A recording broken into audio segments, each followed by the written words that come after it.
بناوٹ وہ رشتہ بنائے کہ انسانی فکر و عمل کے سامنے اس سے بڑا کوئی رشتہ ہی نہیں.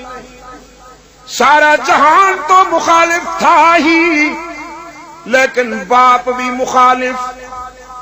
خلیل اللہ کے سامنے دو راستے ہیں،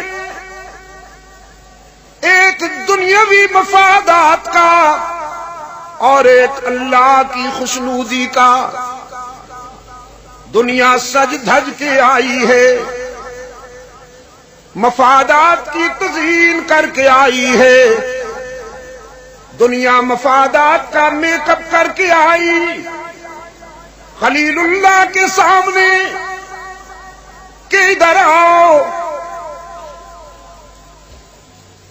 میں تیرا دامن زر و سیم سے بھر دوں، میں